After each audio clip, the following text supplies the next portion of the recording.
여러분 안녕하십니까? 뉴스나이트입니다. 신종 코로나 23번 환자인 중국인 여성 관광객이 지난 일요일 서울 도심을 활보한 것으로 드러났습니다.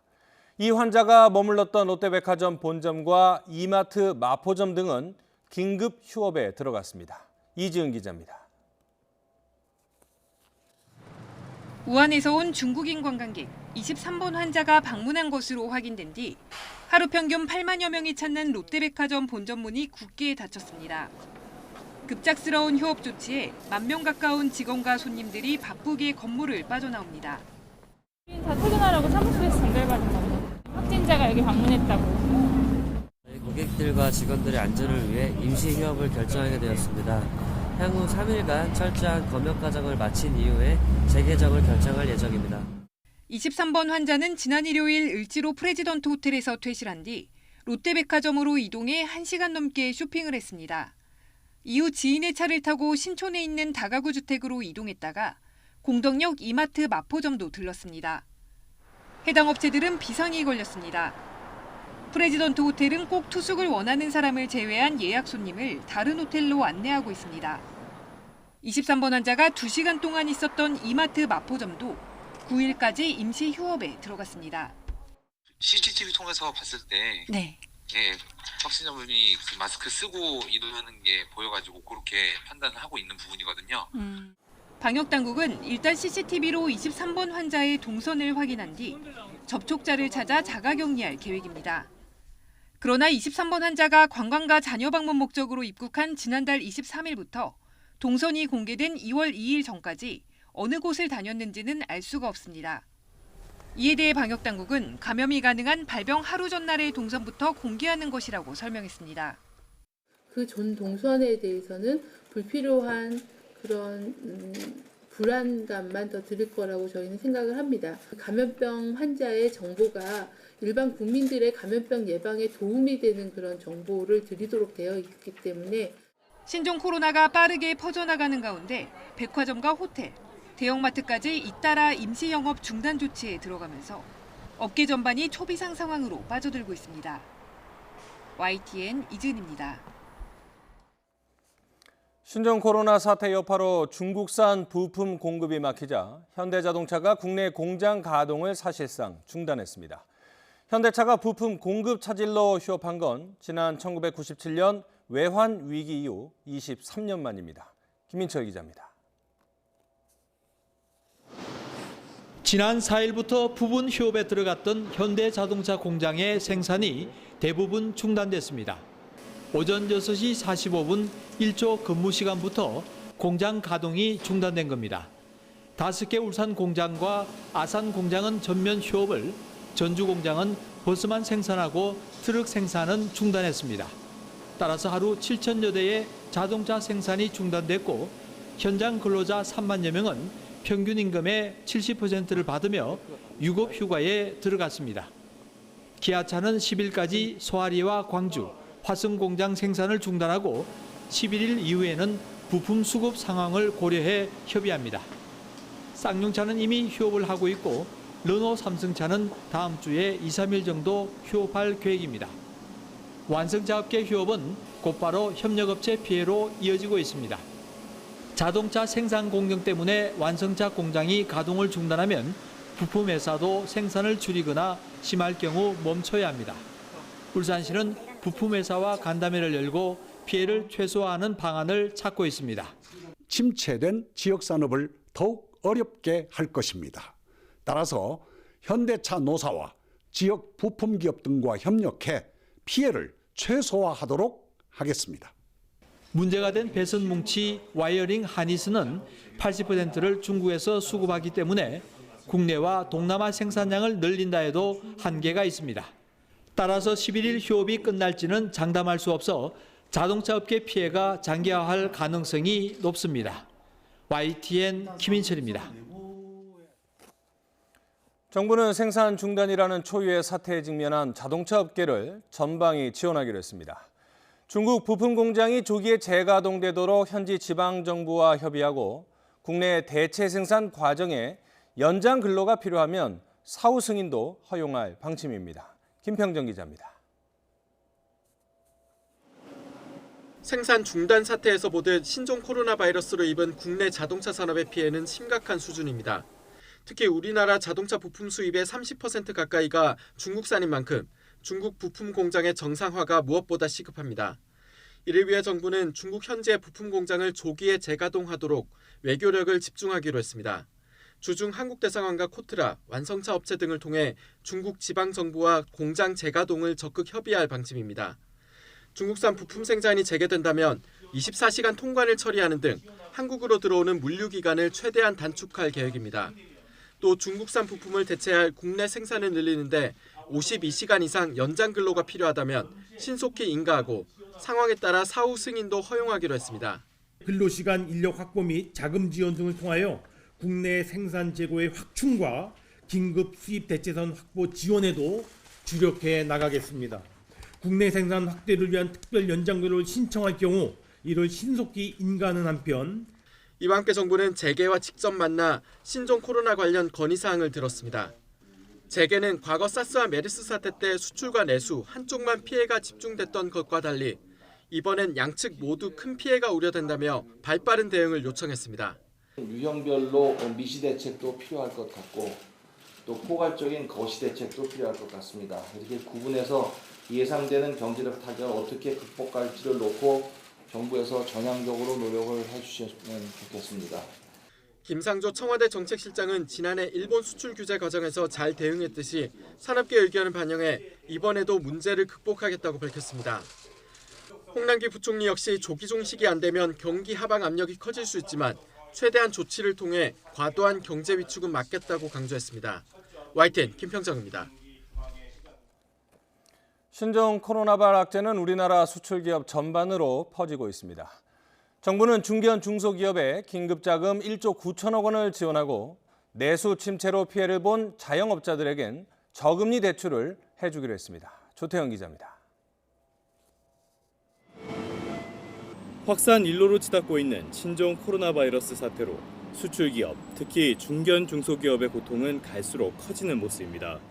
단기적으로는 중국 공장 가동이 중단되면서 자동차 부품이나 철판과 같이 우리 기업에 필요한 소재와 부품 공급에 빨간불이 켜졌기 때문입니다. 사태가 길어진다면 우리가 주로 중국에 수출하는 중간재와 자본재 역시 타격을 피할 수 없는 상황입니다. 이런 기업들을 지원하기 위해 금융당국이 발벗고 나섰습니다. 우선 정책금융기관을 통해 업종과 관계없이 이번 사태로 피해를 받거나 피해가 예상되는 중견 중소기업에 긴급 자금을 투입합니다. 대출이라면 금리를 우대하고 보증은 보증료율을 감면한다는 계획인데 새로 지원하는 자금은 1조 9천억 원에 달합니다. 또 가뜩이나 침체한 경제 상황에서 내수 시장에 더 큰 타격이 될 가능성이 큰 만큼 전통시장 상인과 소상공인, 영세 자영업자에 대해서도 낮은 금리로 돈을 빌려주기로 했습니다. 정책금융기관의 대출 및 보증을 사용 중이며 6개월 이내 만기가 도래하는 피해 중소, 중견, 소상공인 중 연장을 희망하는 신청기업은 지원을 받을 수 있습니다. 이와는 별도로 풍문을 유포하거나 테마주의 시세를 조종하는 등 시장 교란 행위에 대해서는 감시와 단속을 강화해 금융시장의 불안 소지를 사전에 차단한다는 방침입니다.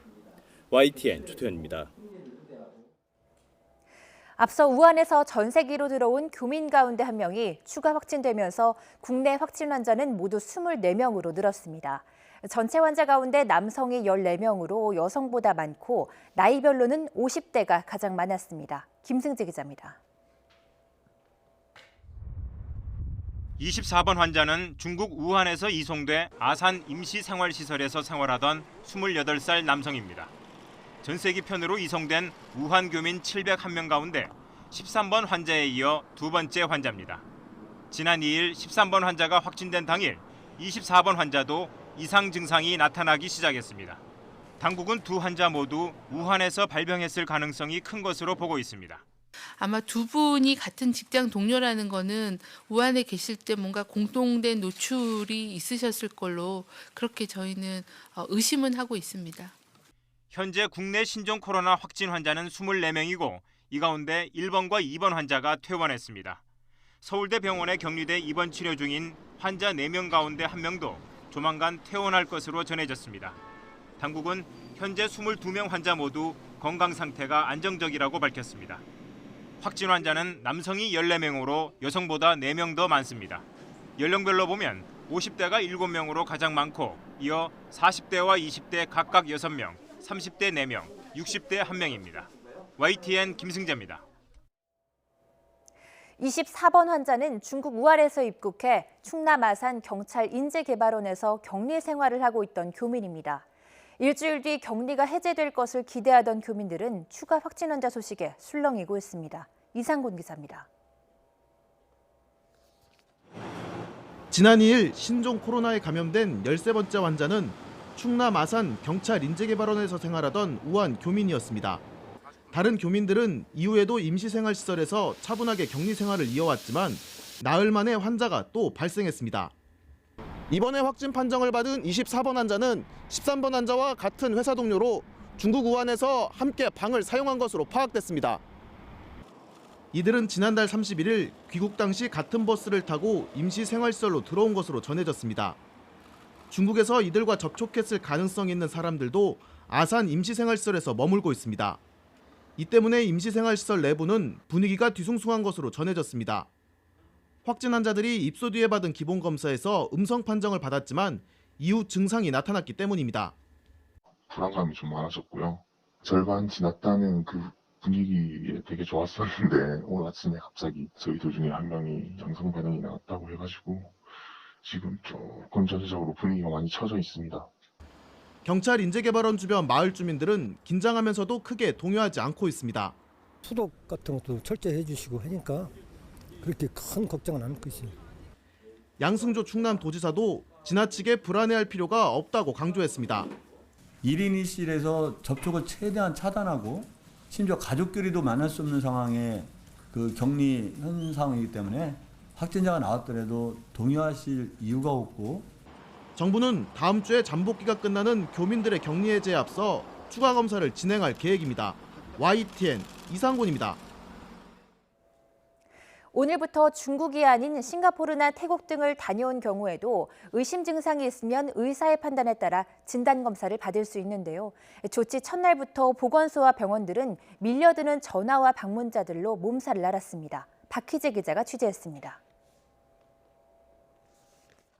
서울의 한 보건소. 아침부터 신종 코로나 감염이 의심된다는 전화 문의가 끊이지 않습니다. 엑스레이 가는 데가 있어요. 거기 가서 찍으시면 되죠. 보건당국이 의심 환자로 볼 범위를 확대하면서 문의량이 급증한 겁니다. 직접 찾아오는 방문자 수도 평소의 3배나 됐습니다. 이 코로나 바이러스 관련해가지고 혹시 본인 지금 선생님 전화 받으시는 선생님이 폐렴 소견이 있는지를 한번 들어보셔야 될 것 같아요. 확진 검사를 보낼 검체 채취도 크게 늘었습니다. 이송 의심 환자들 검체 이송 건수도 보통 많으면 2-3건, 한두 건 됐었는데 오늘 벌써 한 5건 보내고 현재 2건 대기 중에 있습니다. 감염 여부를 빨리 진단할 키트가 공급돼 처음으로 바이러스 검사를 하게 된 일부 민간 의료기관도 환자가 늘었습니다. 보건소처럼 방문자나 의심 환자 수가 평소의 서너 배로 크게 뛰었고 의사의 재량권이 확대된 만큼 중국이 아닌 제3국을 다녀온 사람들이 의심 환자로 잇따라 분류됐습니다. 태국에서 오신 분이 약간 5분 정도 됐던 것 같습니다. 저희가 이제 발열이랑 호흡기 증상이 다 있으셔서 일단은 검사를 하고 자택격리하시고. 일선 현장에선 당분간 이런 상황이 이어질 거로 보입니다. 보건당국은 무작정 의료기관을 방문했다가 감기 환자와 섞일 우려가 크고 현장에서 꼭 필요한 사람 중심으로 진료가 이루어져야 하는 만큼 반드시 1339 등을 통한 사전 안내 후 보건소와 병원을 찾을 것을 당부했습니다. YTN 박희재입니다. 이처럼 의사 판단에 따라 신종 코로나 바이러스 검사를 받을 수 있게 돼 확진 환자 수도 더 늘어날 것으로 보입니다. 감염병 전문가들은 검사를 원하는 사람들이 몰리면서 혼란이 빚어지고 검사 과정에서 감염이 일어날 가능성을 우려하고 있습니다. 한영규 기자입니다. 감염병 전문가들은 중국 이외의 국가를 다녀온 사람 가운데서도 신종 코로나 바이러스 감염자가 확인되고 있는 만큼 의심 환자를 판단할 때 의사의 재량권을 준 것은 긍정적이라고 평가했습니다.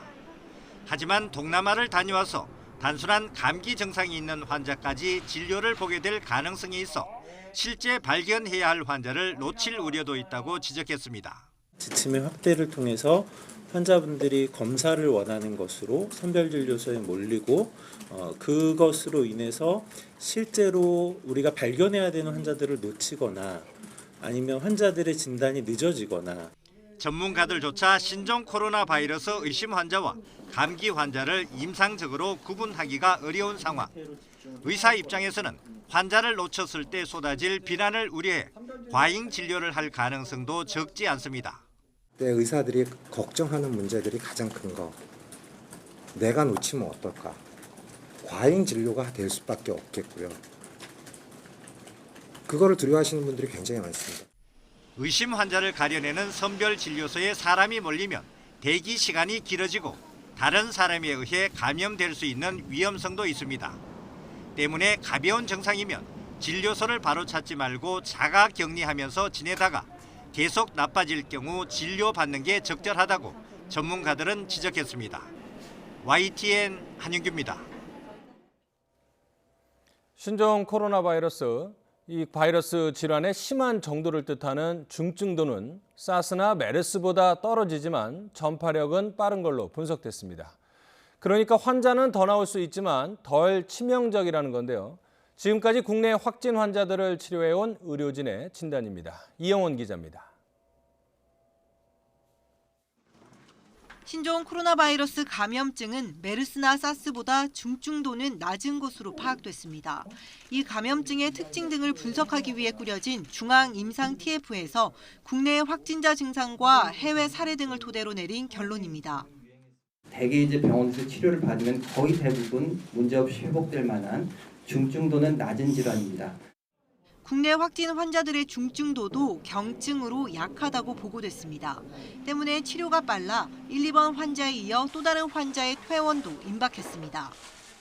비교적 초기에 감시하고 있다가 증상이 나타나면 검사에서 입원하는 그런 상태이기 때문에 비교적 양호한 상태라고 봅니다. 4명 중 1명은 조만간 퇴원이 가능한 그런 상태입니다. 국내 환자 상황과 달리 중국에서 사망자가 속출한 건 의료 시스템이 무너져 제대로 대응을 못해서라고 분석됐습니다.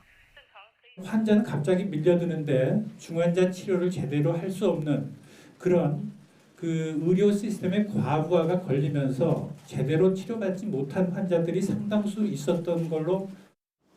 중요한 건 중증도는 낮아도 전파가 빠르다는 점입니다. 환자 1명이 만들어내는 감염자는 2명 남짓인데 속도는 메르스나 사스를 뛰어넘습니다. 1차에서 2차, 다시 3차 환자에게 바이러스를 옮기는 세대기가 짧아 빨리 전파된다는 겁니다. 이런 탓에 신종 코로나 유행이 언제쯤 끝날지도 알 수 없는 상황입니다. 중앙임상-TF 측은 이번 감염병도 호흡기 바이러스 질환으로 인구 밀도나 기후 등의 영향을 많이 받는 만큼 여름이 오기 전까지 몇 달 동안 확산이 이어질 것으로 내다봤습니다. YTN 이영훈입니다. 신종 코로나 바이러스 환자 2명이 나온 광주 21세기 병원에 환자 격리와 위생 관리가 엉망이라는 보도 어제 전해드렸는데요. 보도가 나가자 보건당국은 뒤늦게 3층 환자들을 1인실로 격리하고 청소도 했습니다. 왜 이렇게 관리가 허술했냐고 물었더니 이해할 수 없는 해명을 내놨습니다. 김범환 기자가 취재했습니다. 신종 코로나 바이러스 환자 2명이 나온 광주 21세기 병원입니다. 이 병원 3층에서는 16번과 18번 환자 모녀가 일주일 넘게 입원해 있었습니다. 3층에는 이들 밖에도 환자 20명과 보호자 5명이 있었습니다. 16번째 16번 확진자가 광주의 21세기 병원 3층에서 딸의 간병을 위해서 머물렀었기 때문에 접촉이 많았던 3층에 있던 환자들은 다른 층으로 옮겨져 현재 병원에서 전원 격리 조치되었고, 하지만 3층 환자들은 전혀 격리되지 않고 그대로 있었습니다. 많게는 6명까지 한 방에서 지냈습니다. 저희들이 지금 6명이 있어요. 4분, 3분씩 이런 식으로 다 지금 하나씩 분리된 데는 좀 없어요. 3층 환자증 그대로 있어요, 좀. 말로만 환자가 격리됐다는 YTN 보도가 나가자 보건당국은 뒤늦게 3층 환자들을 한 명씩 격리했습니다. 중앙사고수습본부가 3층 환자들을 모두 격리했다고 발표한 지 하루가 더 지난 뒤였습니다. 시간으로 따지면 30시간 만입니다. 청소 등 위생 관리도 엉망이라는 지적도 제기하자 뒤늦게 깨끗이 치웠습니다. 이에 대해 중앙사고수습본부는 격리 조치 등 관리는 지방자치단체의 몫이라고 밝혔습니다.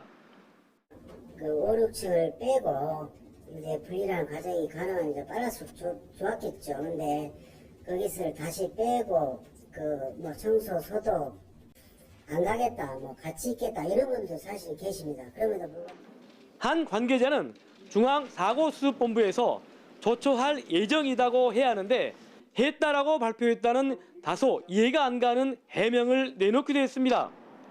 그래도 1차 검사에서 음성 판정이 나오고 뒤늦게나마 1인실로 격리되자 환자들은 안도의 한숨을 내쉬었습니다. 5층으로 저희들이 올라왔어요. 다 1인실. 지금 구분도 혼자 하나씩 되고 아무 소식이 없었어요. 깜짝 없었어요. 갑자기 닥친 신종 코로나 바이러스 감염증으로 소중한 생명을 지키기 위해 밤낮도 없이 애쓰고 있는 수많은 의료진과 공직자들.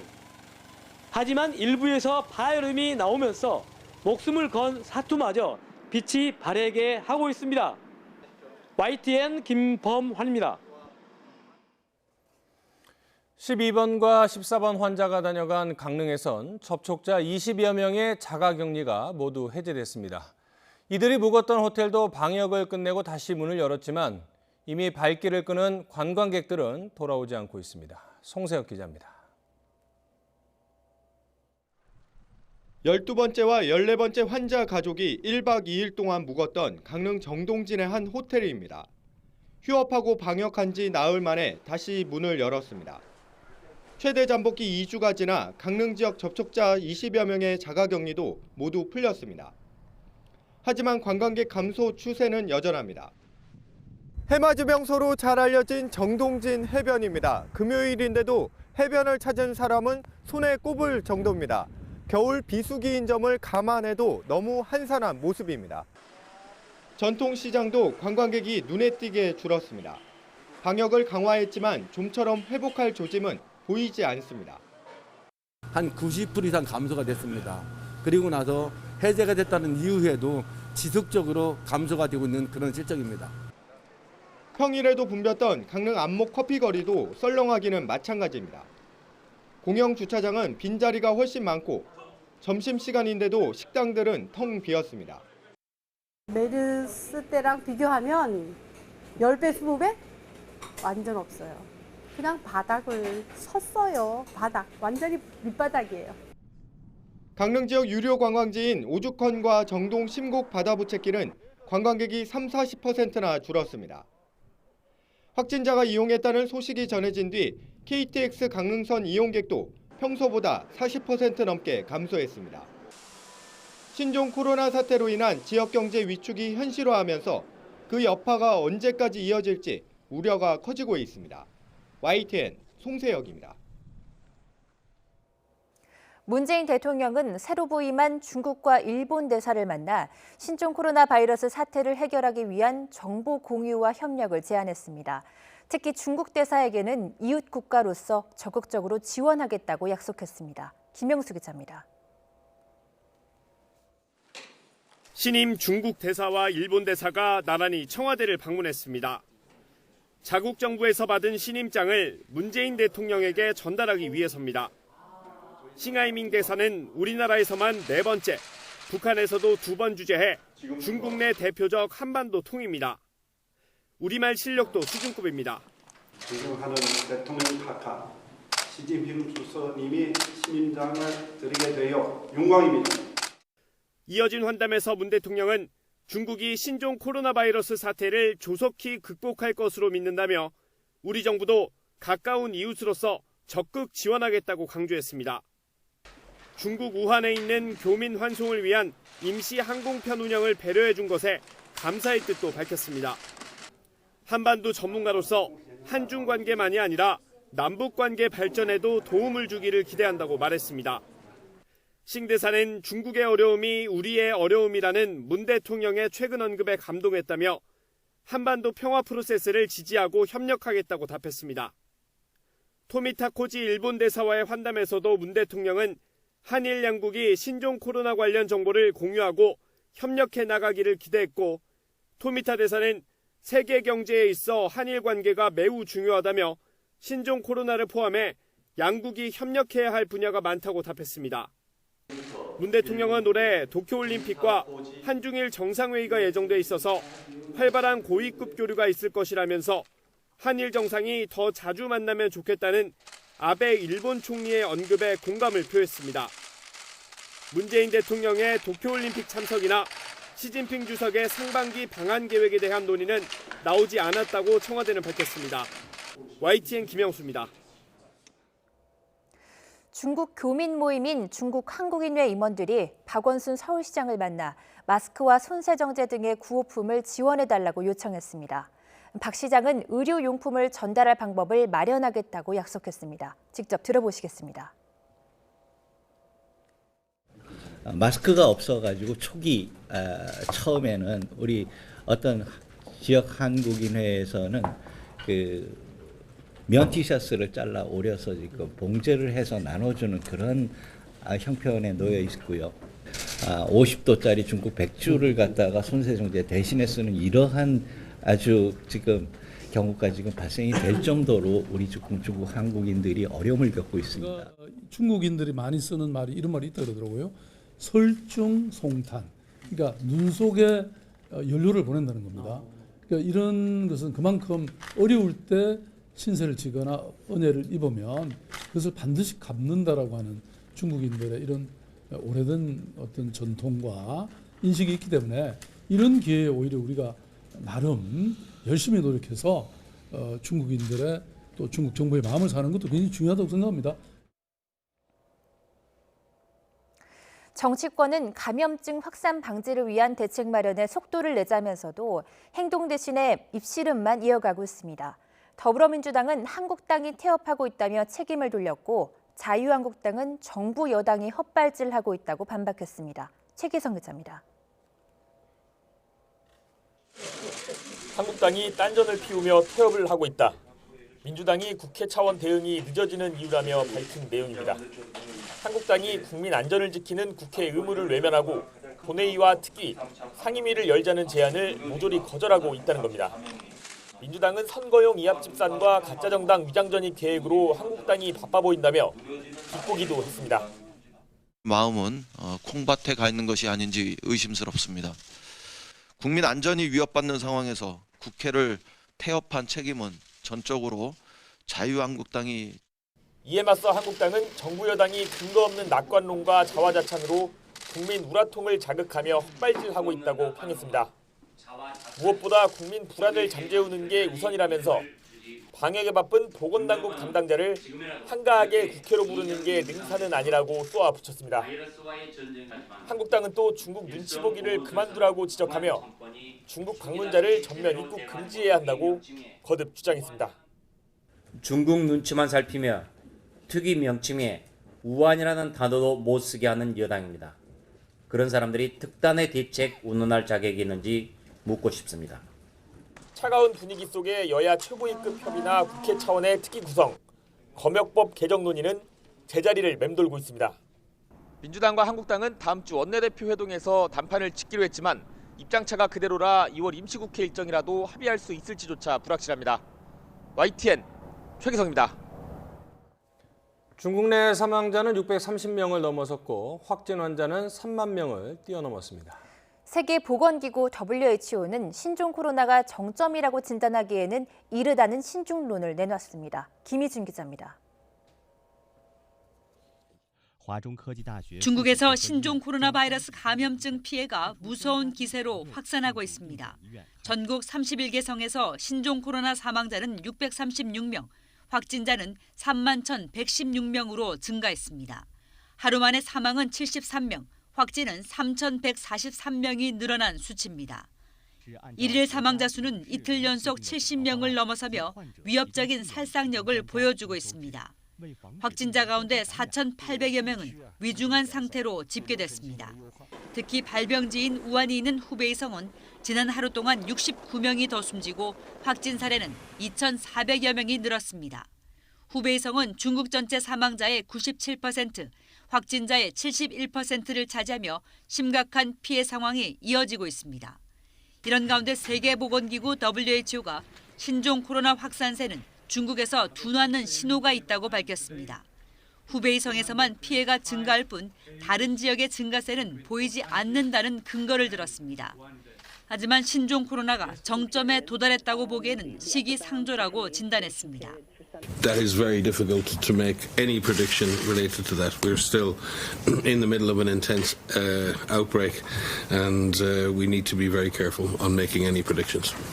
그러면서 가장 큰 난제는 여전히 확산을 막는 것이고 모든 의심 환자를 병원에서 치료받도록 하는 것이라고 강조했습니다. YTN 김유준입니다. 중국 당국이 극단적인 이동 통제를 하면서 후베이 이외의 지역은 확진 환자 수 증가폭이 조금 줄었습니다. 일부 지역에서는 다음 주부터 부분적으로 업무를 재개할 움직임도 있어 변수가 되고 있습니다. 베이징에서 강성우 특파원입니다. 사람들을 집 밖으로 나오지 못하도록 하는 외출 금지령. 지난주 후베이성 황강시가 처음 시작한 이후 중국 도시들이 잇따라 실시하고 있습니다. 2, 3일에 한 번 가구당 1명씩 필수품 구입을 위한 외출 말고는 허용이 안 됩니다. 회사 출근이나 가게 영업은 아예 불가능합니다. 도시 폐쇄 수준의 강력한 조치 덕분에 후베이 이외 지역에서는 확진자 증가폭이 조금 꺾였습니다. 완치돼 퇴원하는 환자도 하루에 200명 이상씩 계속 늘어나고 있습니다. 危重型病例通过合理的这种积极的治疗是可以治愈出院的。 변수는 이번 주말이면 연장된 연휴가 끝나 다시 귀경 행렬이 시작된다는 점입니다. 상하이시 당국은 각 기업에 질서 있게 그리고 유연하게 업무를 재개하라고 권고했습니다. 전염병 방지가 먼저 완수돼야 한다는 전제를 달았지만 휴가 추가 연장은 않겠다는 뜻입니다. 하지만 남부 선전시에서는 지역 대표들이 나서 휴가 일주일 추가 연장을 건의하기도 했습니다. 시진핑 국가주석은 트럼프 대통령과의 통화에서 인민전쟁을 시작했다고 표현했습니다. 중국은 정부와 인민이 모두 나서 신종 코로나와 싸우고 있다는 겁니다. 시진핑 주석은 신종 코로나와의 전쟁에서 지금이 결정적 시기라고 말했습니다. 경제도 중요하지만 업무 복귀를 섣불리 강행하지는 않겠다는 뜻으로 해석됩니다. 베이징에서 YTN 강성웅입니다. 자유한국당 황교안 대표가 결국 서울 종로 출마를 선택했습니다. 황 대표는 종로가 문재인 정권 심판의 1번지가 되도록 하겠다며 각오를 다졌고 빅매치의 상대인 이낙연 전 총리는 선의의 경쟁을 기대한다고 답했습니다. 한현희 기자입니다. 자유한국당 황교안 대표가 장고 끝에 결국 종로에 출사표를 던졌습니다. 존경하는 국민 여러분, 그리고 종로 구민 여러분, 저 황교안 종로 지역구 출마를 선언합니다. 종로 출마가 정권이 짜놓은 나쁜 프레임에 말려드는 것이라는 우려가 있다는 걸 알고 있지만 후보 간의 대결이 아닌 문재인 정권과 황교안의 결전이라며 종로를 정권 심판 1번지로 만들겠다고 강조했습니다. 어떤 1대1의 경쟁이 아니고 문재인 정권과 저 황교안과의 싸움입니다. 어느 지역구에서 승패가 어떻다고 하는 것은 합당치 않을 수 있습니다. 험지 출마 약속을 지킨 황 대표는 당의 지도자급이 앞장서야 한다며 칼을 빼들었습니다. 특히 내가 먼저 죽어야 우리가 살 수 있다고 강조하며 중진들의 생각이 자신과 다르지 않을 것이라고 압박했습니다. 출마 선언이 늦어진 이유는 보수 통합 추진에 영향을 줄 수 있는 탓에 시간이 필요했다고 설명했습니다. 그러면서 자신이 혁신과 통합의 불쏘시개가 되겠다며 통합신당 창당 준비위원회를 중심으로 새로운 보수당도 뜻을 함께하자고 제안했습니다. 이미 종로 출마를 확정하고 예비후보 등록도 마친 이낙연 전 국무총리는 종로와 대한민국의 미래를 위한 선의의 경쟁을 기대한다는 짧은 입장을 내놨습니다. 황 대표는 출마 선언문에서 정권 심판을 7번이나 외쳤습니다. 이낙연 전 총리와의 빅매치에서 선명한 대립각을 세우면서 전국 판세까지 이끌 수 있을지 황 대표의 피할 수 없는 승부가 시작됐습니다. YTN 한현입니다. 황교안 대표의 종로 출마 선언으로 떨고 있는 사람들이 있습니다. 바로 당내 거물급과 대구, 경북, 이른바 TK 지역 의원들입니다. 황 대표가 험지 출마 약속을 지킨 상황에서 공천 물갈이 압박은 더 커질 것으로 보입니다. 우철희 기자입니다. 그동안 종로 출마를 주저해온 황교안 대표에게 가장 큰 불만을 품어온 건 텃밭인 대구 경북 이른바 TK 의원들입니다. 황 대표와의 식사 자리는 물론 최고위원회의에서도 공개적으로 절반 이상 물갈이는 받아들일 수 없다고 거세게 반발했습니다. 근거도 없는 설명도 없는 TK 물갈이론에 TK가 봉이냐는 말이 지역 언론 헤드라인을 장식하고 있습니다. 당 대표급 주요 인사들 역시 황 대표의 험지 출마 요구를 일축해왔습니다. 제가 강북 선거구나 어디 수도권의 험지에 가서 한석 보태본들 그것이 이 당에 도움이 되겠느냐. 나는 큰 도움이 안 된다고 봅니다. 다른 사람에겐 칼을 들이대면서 황 대표 본인은 왜 꽃길만 가려고 하느냐는 비판도 공공연히 터져나왔습니다. 그런데 황 대표의 종로 출마 선언으로 상황이 급변했습니다. 공천관리위원회가 당장 압박에 들어갔습니다. 김형호 공천관리위원장은 헌신과 희생만이 나라를 살릴 수 있다면서 중량급 인사들의 전략 배치 등 필요한 후속 절차에 들어가겠다고 선전포고했습니다. 한 공천관리위원도 황 대표의 결단으로 공천 운신의 폭이 넓어졌다고 언급했습니다. 이미 공천 배제, 즉 컷오프 대상이 될까 전전긍긍한 TK 의원들은 이제 직접적인 위기를 느끼고 있습니다. 복수의 TK 의원들은 황 대표가 몸을 던진 만큼 공천관리위가 힘을 받을 것이라고 꼬리를 내렸습니다. 다만 홍준표 전 대표는 후방에서 부산 경남, 그러니까 PK 수비대장 역할에 충실하겠다면서 고향 출마 의지를 꺾지 않아 공천에서 탈락하면 무소속 출마를 강행할 수 있습니다. 한국당은 황교안 대표의 종로 출마 선언으로 단단히 꼬였던 공천의 실타래를 풀 수 있게 됐습니다. 대규모 쇄신 작업이 예상되는 가운데 이 과정에서 얼마나 잡음을 줄이고 힘을 모을 수 있을지가 이번 총선의 관건이 될 전망입니다. YTN 우철입니다. 불법 정치 공작을 벌인 혐의로 기소된 원세훈 전 국가정보원장이 1심에서 징역 7년을 선고받았습니다. 재판부는 원 전 원장이 반헌법적 행위를 벌여 국정원의 위상이 실추되는 등 죄질이 나쁜데도 부하에게 책임을 전가하고 있다고 질타했습니다. 강희경 기자입니다. 국정원 직원에 이어 민간인을 동원해 댓글 공작을 벌인 정황이 포착돼 전면적인 재수사를 받았던 원세훈 전 국정원장이 1심에서 실형을 선고받았습니다. 서울중앙지방법원은 국정원법 위반과 특가법상 국고손실 등의 혐의로 기소된 원 전 원장에게 징역 7년과 자격정지 7년을 선고했습니다. 앞서 원 전 원장은 지난 2017년 말부터 모두 9차례에 걸쳐 기소돼 8개 재판을 받아왔습니다. 혐의가 방대한 만큼 각 공소 사실에 대한 판단에선 유무죄가 엇갈렸습니다. 재판부는 먼저 국고손실 혐의 가운데 민간인 댓글 부대 운영과 전직 대통령 뒷조사에 국정원 자금을 유용한 혐의 등 일부를 유죄로 인정했습니다. 이명박 전 대통령에게 뇌물을 건넨 혐의, 정치 관여로 인한 국가정보원법 위반 혐의도 유죄로 판단했습니다. 다만 국정원 자금으로 호화주택을 마련한 혐의와 직권을 남용해 MBC 인사에 불법 개입한 혐의 등은 무죄가 선고됐습니다. 재판부는 원 전 원장의 반헌법적 범행으로 국정원의 위상이 실추됐다며 죄질이 좋지 않고 많은 증거가 존재하는데도 부하 직원들에게 책임을 전가하고 있다고 지적했습니다. 함께 기소된 전직 국정원 간부들도 실형 또는 징역형의 집행유예를 선고받았고 방송 장악을 공모한 혐의로 기소된 김재철 전 MBC 사장은 징역 1년 6개월에 집행유예 3년을 선고받았습니다. 이번 사건은 지난 2013년 기소된 국정원 댓글 사건과는 별개로 원세훈 전 원장은 지난 2018년 4월 대법원에서 징역 4년을 확정받고 수감 중입니다.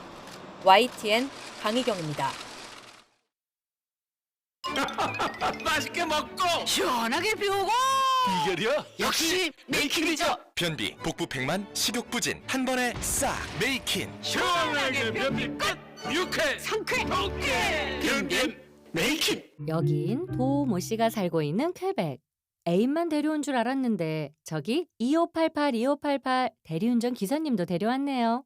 2588 반가워요. 좌우로 정렬 2588.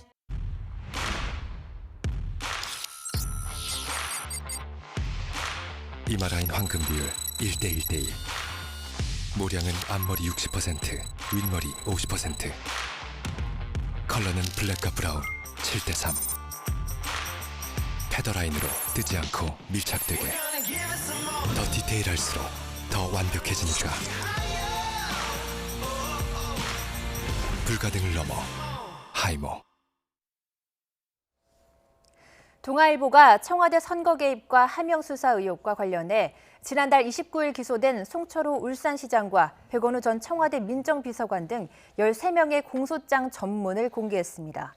동아일보는 적법하게 입수해 국민의 알 권리를 위해 공개했다고 밝힌 공소장에서 검찰은 송 시장의 수사 청탁 혐의와 관련해 청와대가 김 전 시장의 경찰 수사 상황을 선거 전 18차례, 선거 후 3차례에 걸쳐 점검했다고 적시했습니다. 검찰은 또 송 시장의 당선을 위해 청와대 8개 비서실이 동원돼 선거 과정에 개입했다고 결론 내렸는데 추미애 법무부 장관은 공소장을 언론에 공개하는 것은 나쁜 관행이라며 공소장 비공개 입장을 강조해왔습니다. 미국도 재판 전까지 공소장을 비공개하는 게 원칙이라는 추미애 장관 발언이 사실과 다르다는 법조계의 지적이 잇따르자 법무부가 일부 오류를 인정했습니다. 추가 해명을 통해 한 발 물러서면서도 앞으로 비공개 입장은 고수했는데 공소장 전문 공개에 대해선 말을 아꼈습니다. 이어서 홍성욱 기자입니다. 청와대 선거 개입 의혹 사건 관련 공소장 비공개에 대해 추미애 법무부 장관은 그동안 잘못된 관행이라는 이유를 들었습니다. 기자들을 직접 만난 자리에서 미국을 예로 들며 법무부도 공판 기일이 열려야 공소장을 공개한다고 강조했습니다. 미국도 제1회 공판 기일이 열려서 그때 공개가 되는 것이죠. 또 그때 법무부도 게시를 하는 것이죠. 하지만 추 장관의 설명과 달리 미 법무부는 기소 직후 공소장을 공개하는 것을 원칙으로 합니다. 공소장이 기소와 같은 날 홈페이지에 공개된 사례도 있는데 누구나 내려받을 수도 있습니다. 법무부 관계자는 미국은 일부 공소장을 예외적으로 공개하지 않는다는 걸 추 장관이 일부 착오한 것 같다고 말했습니다. 언론 등에서 이 같은 지적이 잇따르자 법무부는 추가 해명 자료를 통해 전날 장관 입장과 다른 설명을 내놨습니다.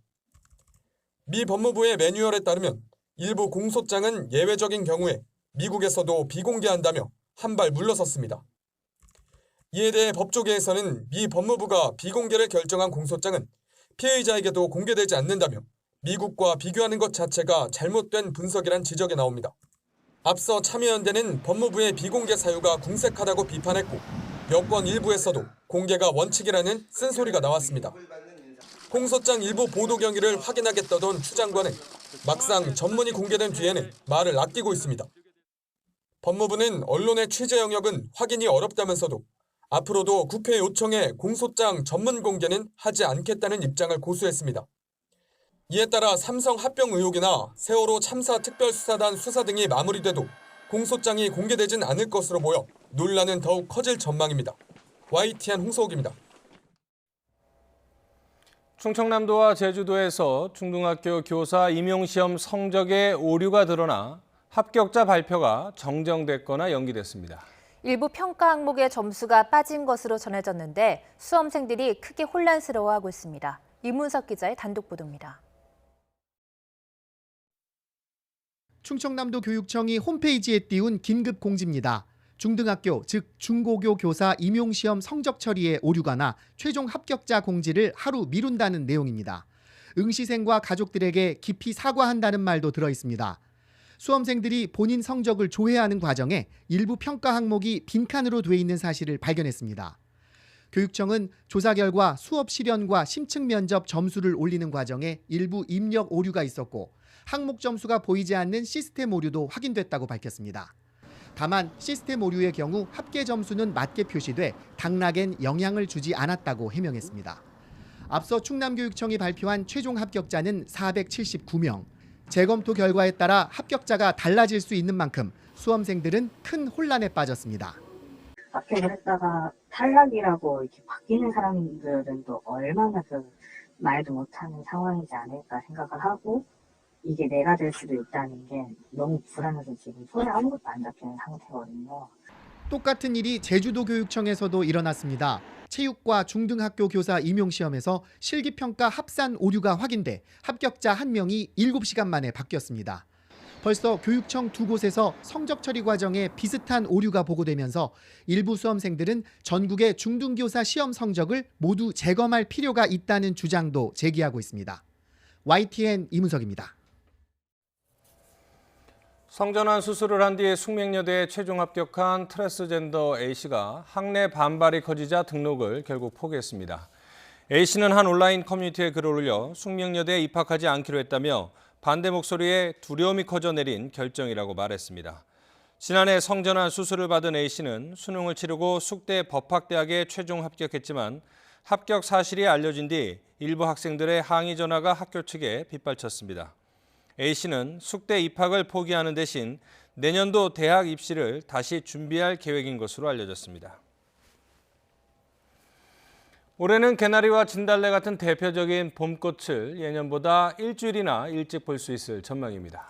마치 초봄처럼 포근한 겨울 날씨가 봄꽃의 개화가 빨라진 원인이라고 합니다. 김진두 기자입니다. 1월에 꽃망울을 터뜨린 제주도의 유채와 철쭉. 포근한 겨울 날씨에 꽃이 계절을 착각한 것입니다. 올겨울 기승을 부린 이상 고온 현상은 대표적인 봄꽃인 개나리와 진달래의 개화도 크게 앞당길 것으로 보입니다. 2월과 3월 기온이 대체로 평년보다 높을 것으로 예상돼 봄꽃 개화도 7일에서 9일, 평균적으로 일주일가량 빨라질 것으로 보입니다. 개나리는 3월 9일 제주도를 시작으로 하루 뒤에는 부산에서 꽃망울을 터뜨리겠습니다. 이어 대구 11일, 광주 16일, 서울은 20일에 노란 개나리를 볼 수 있겠습니다. 진달래는 개나리보다 사흘 늦은 3월 12일, 제주도와 부산에서 동시에 선을 보이겠습니다. 이어 21일에는 전주와 대전, 서울에서 역시 동시에 개화할 것으로 보입니다. 봄꽃은 개화일로부터 일주일 정도 이후에 절정을 맞습니다. 따라서 서울을 기준으로 3월 28일쯤에는 노랗고 빨간 개나리와 진달래가 만발한 모습을 감상할 수 있을 전망입니다. YTN 김윤우입니다. 어제 열린 V리그 경기에서 도로공사의 신인 안예림 선수가 놀란 가슴을 쓸어내렸습니다. 의도치 않은 실수 때문이었는데요. 당황한 기색이 역력했던 막내의 마음을 진정시킨 건 선배 언니들이었습니다. 화면으로 확인하시죠.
3, 2, 1.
가장 핫한 이슈만 쏙쏙 뽑아서 정리했습니다. 오늘의 나이트 포커스입니다. 중국 후베이성 우한시에서 귀국해 임시 격리 생활 중인 교민 가운데 확진 환자가 추가 발생했습니다. 13번째로 확진 판정을 받은 우한 교민의 직장 동료인데요. 이로써 국내 확진 환자는 모두 24명으로 늘었습니다. 오늘부터 중국 방문력이 없더라도 의사 판단에 따라 신종 코로나 검사를 받을 수 있게 됐습니다. 검사 대상이 늘어나고 신속한 진단이 가능해져 확진 환자 수도 더 늘어날 것으로 보입니다. 자유한국당 황교안 대표가 장고 끝에 결국 종로에 출사표를 던졌습니다. 이낙연 전 국무총리와의 빅매치가 성사된 가운데 누가 웃게 될지 관심이 주목됩니다. 오늘의 나이트 포커스 시작합니다.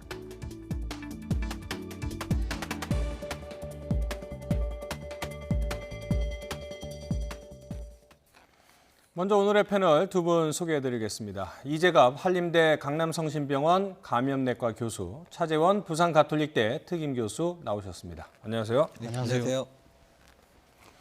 네, 충남 아산에 계시던 우리 우한 교민 가운데 한 분이 확진 판정을 받았습니다. 그러니까 환자가 추가로 한 명이 더 된 건데요.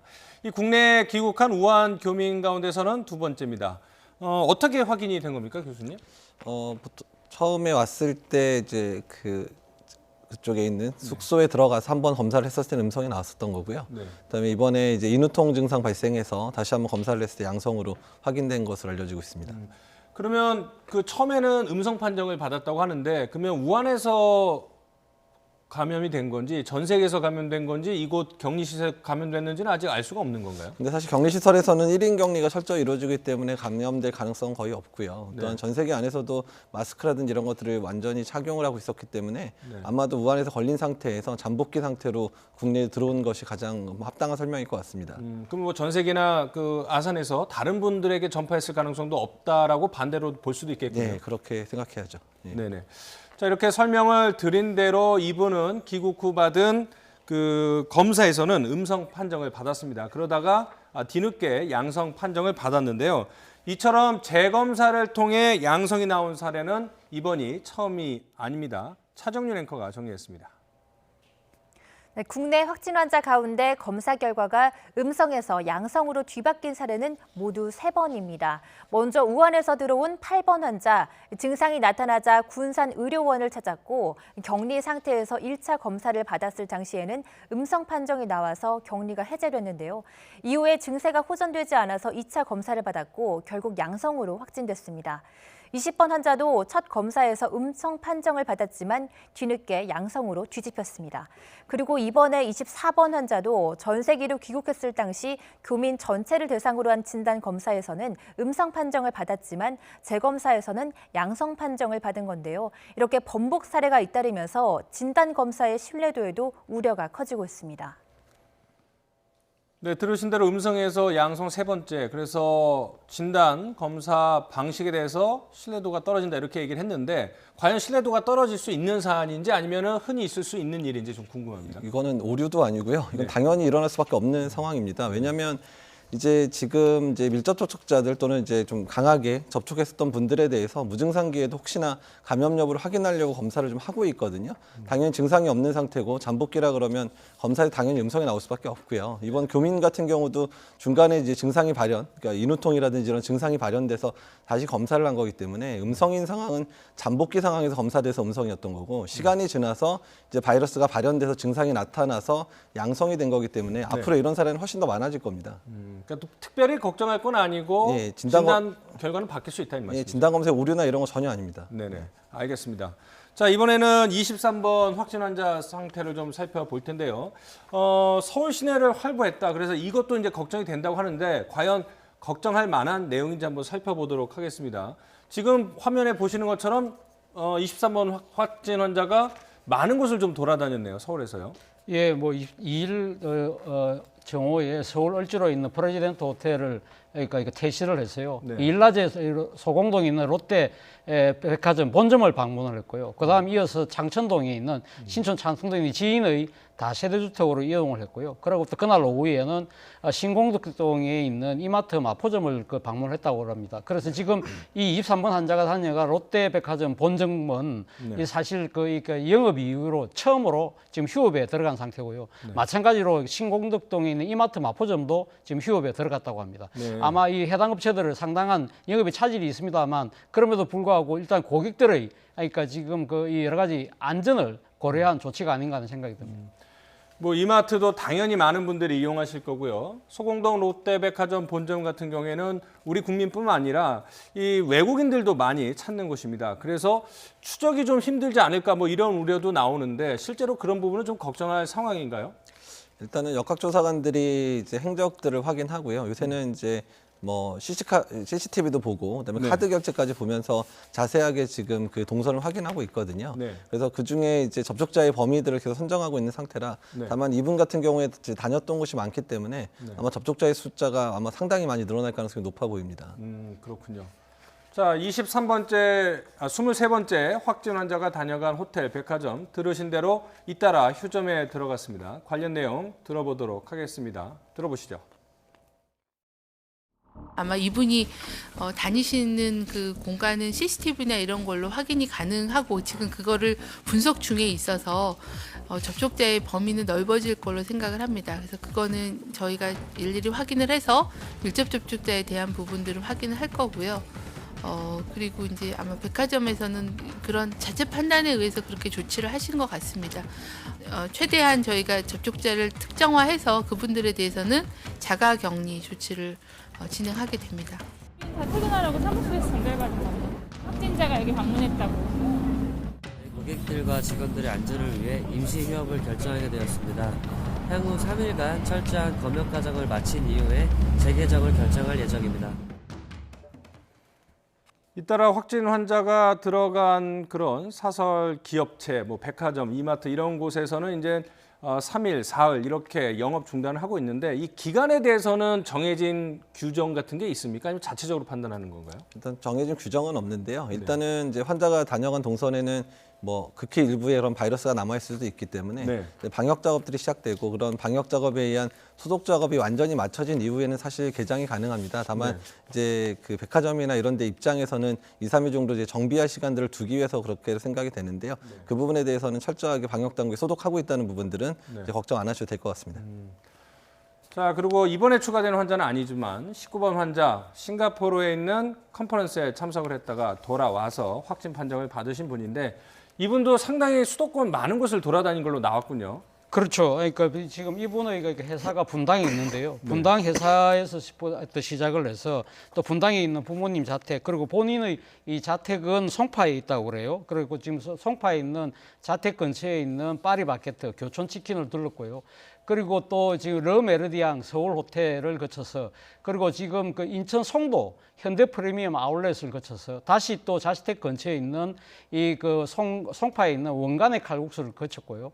그 다음에 또 다시 그 부모님과 회사가 있는 이 근처에 분당에 있는 통영별미라는 식당을 들렸다고 합니다. 이만큼 그러니까 지금 19번 환자가 수도권을 거의 왔다 갔다 했기 때문에 지금 이 19번 환자가 다녀간 업체들 같은 경우도 역시 마찬가지로 상당히 이제 방역 차원에서 임시 휴업에 들어갔다고 합니다. 이런 대기업이 운영하는 곳뿐만 아니라 이런 소상공인, 자영업자들이 운영하는 조그마한 식당의 이름도 공개하는 것은 필요하다고 보시나요? 왜냐하면 그러니까 사실은 사후에 이제 방역이 됐기 때문에 사후에 대한 부분들이기보다는요. 이 분이 이제 다녀갔던 시간에 거기에 같이 있었던 분들 중에서 혹시나 뭐 CCTV나 이런 데서 확인이 안 되는 분들도 있을 수 있잖아요. 그러니까 그런 분들한테 정보를 줘서 본인이 어떤 위험이 있었는지를 알려드리는 측면 때문에 현재 공개를 하고 있습니다. 네.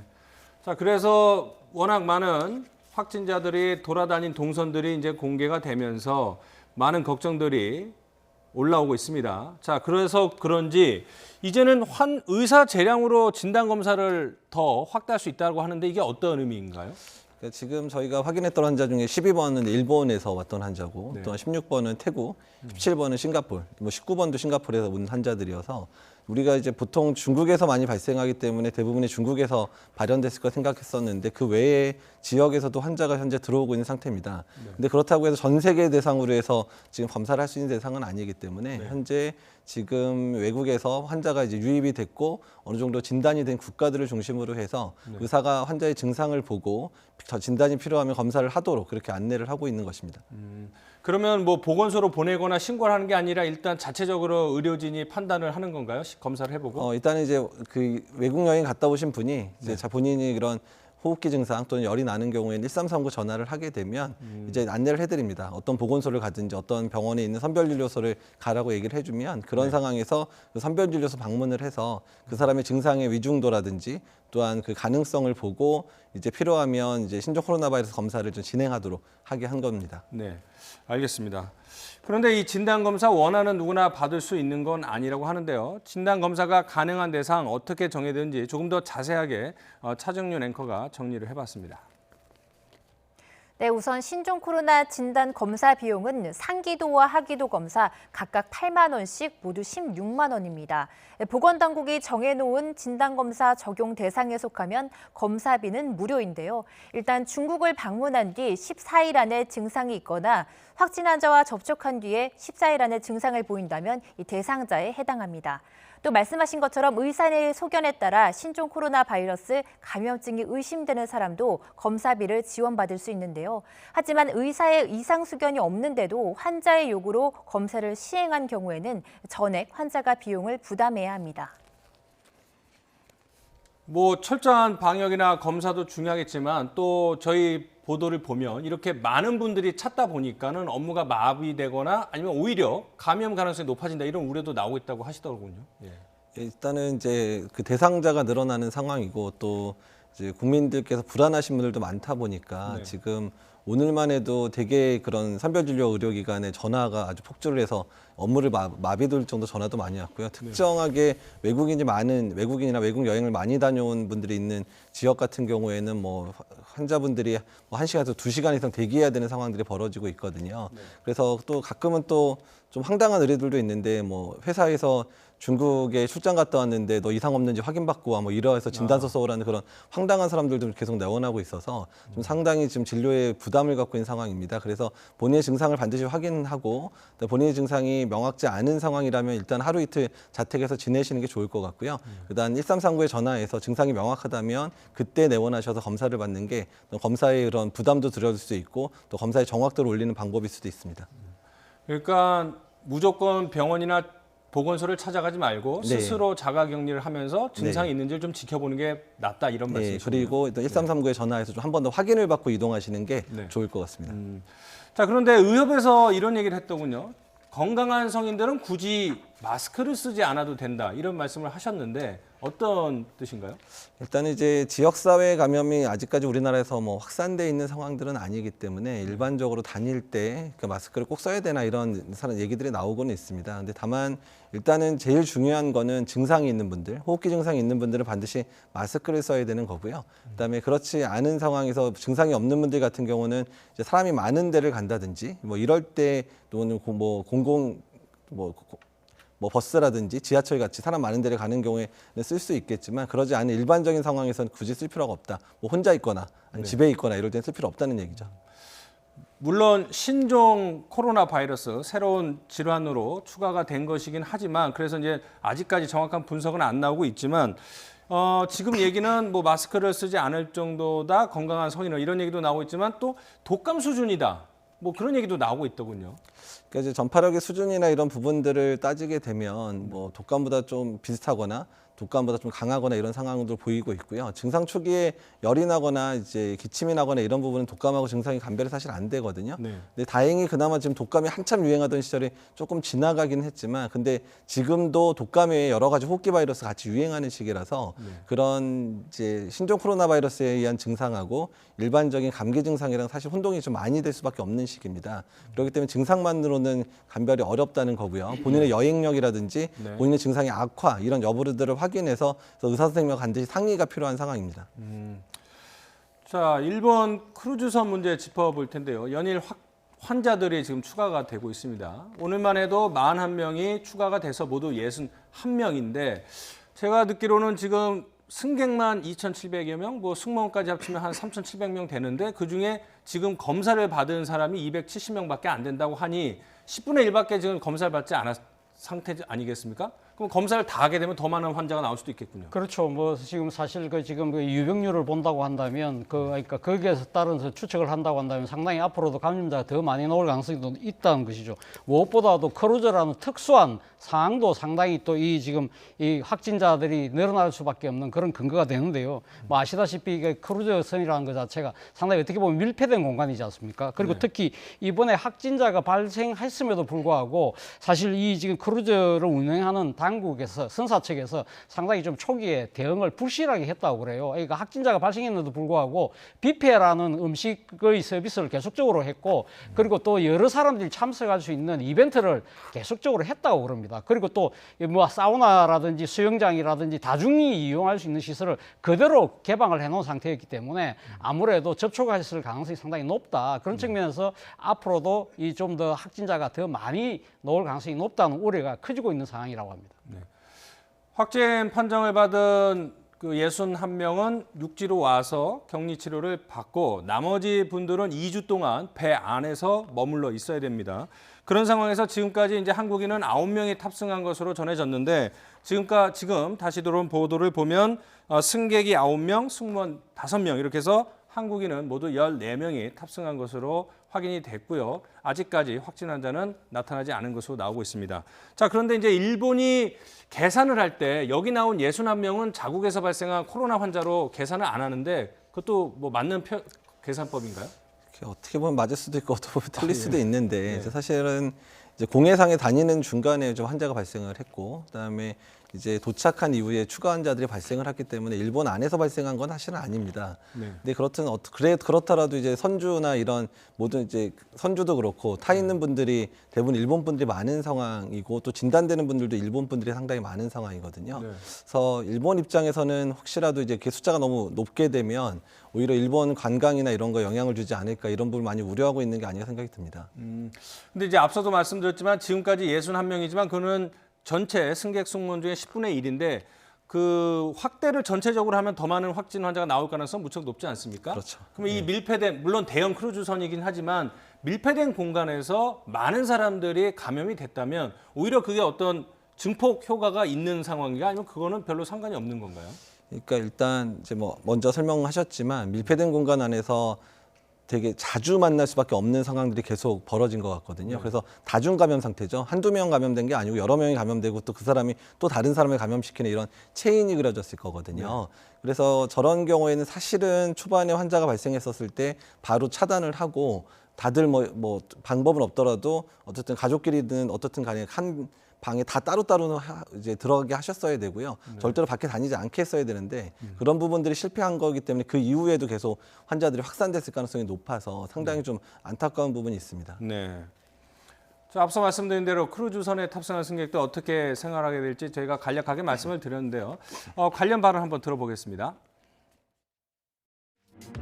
本線は現在横浜にてチェーン期間にあり、このチェーン時は少なくともあと14日間は続くとのことです。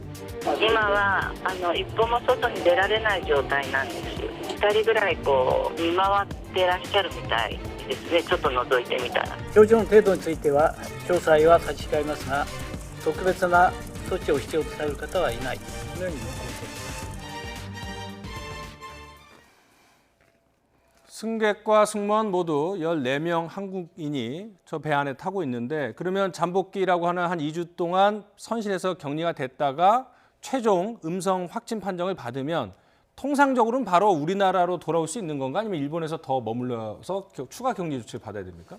만약에 이제 2주가 지나서 증상이 없다면 돌아올 수는 있을 것 같은데 네. 문제는 저희가 제일 걱정하는 거는 저 안에서 사람들 간의 접촉을 완전히 차단하지 않으면 그 안에서 또 교차하는 상황들이 발생할 수도 있기 때문에 지금 상황을 제대로 통제하지 않으면 계속해서 그 격리 기간이 늘어날 수밖에 없는 상황이 발생할 수 있거든요. 내부 안에서의 그런 격리, 1인 격리라든지 이런 부분들이 제대로 이루어졌는지 체크를 해봐야 될 것 같고요.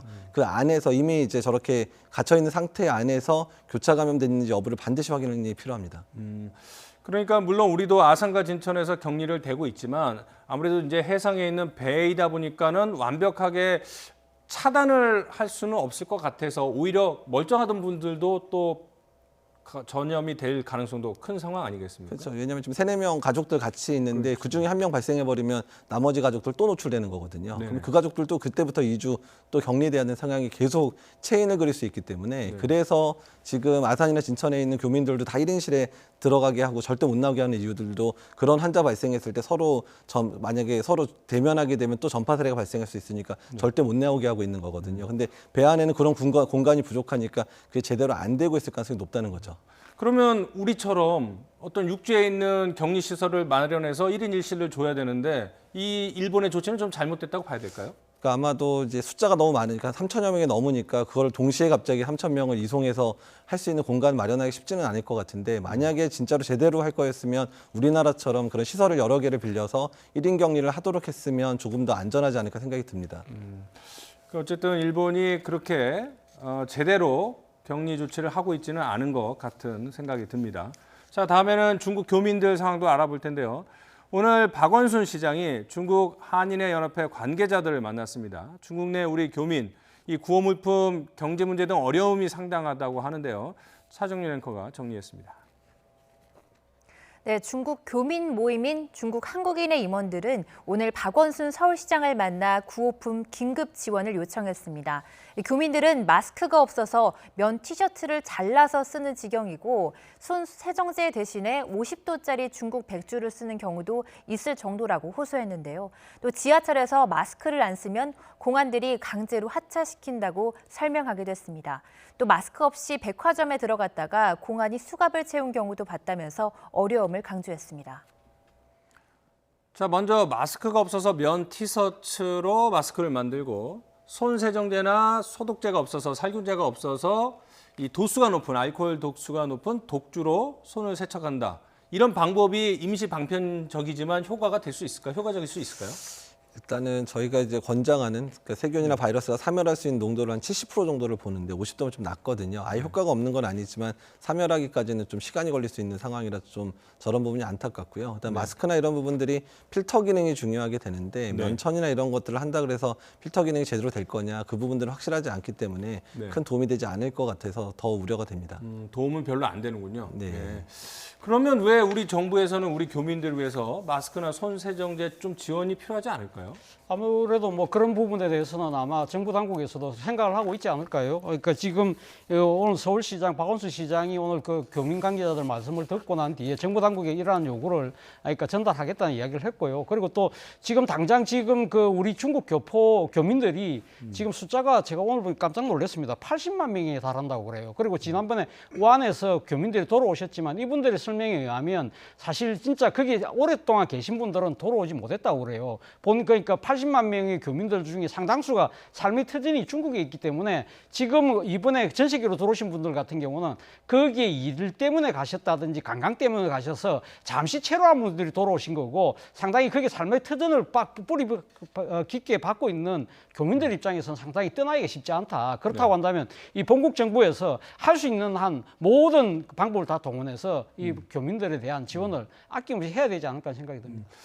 일단 우리 정부는 중국에 대해서 상당히 배려를 하고 있는데 문재인 대통령도 오늘 중국 신임 대사를 만났죠. 그런데 이제 중국 얘기에 뭐 그런 얘기가 있다고 하더군요. 어려움에 처할 때 도와주면 뭐 평생 잊지 않겠다. 그렇죠. 그래서 오히려 한중 관계 발전에는 이 위기가 기회가 될 수도 있다 이런 얘기도 나오고 있거든요. 뭐 정부 입장에서는 뭐 꼭 굳이 그런 정치적인 판단보다는 아무래도 이웃 국가이기 때문에 네. 인도적인 차원에서 우리가 할 수 있는 것을 모두 다 하겠다는 입장을 여러 차례 밝혀오지 않았습니까? 네. 특히 오늘 싱하이밍 대사께 이런 이야기를 했어요. 존경하는 대통령 각하라는 이야기를 한국말로 하면서 특히 감동받았던 부분이 중국의 어려움이 우리의 어려움이라고 이야기하셨던, 그러니까 문재인 대통령이 발언을 콕 집어서 이야기를 했다는 것이죠.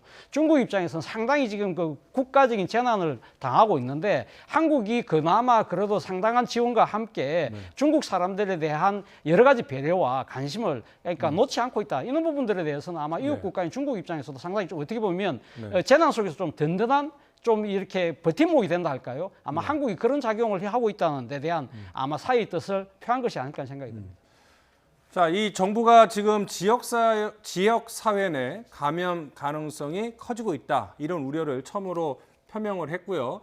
일요일 날 정세균 총리 주재로 긴급 방역 대책 회의를 또 추가로 하는데 거기서 좀 더 강화된 대책이 나올 수 있다. 이런 얘기들이 나오고 있는데 지금 상황에서 좀 더 강화된 대책이라면 어떤 것들을 고려해 볼 수 있을까요?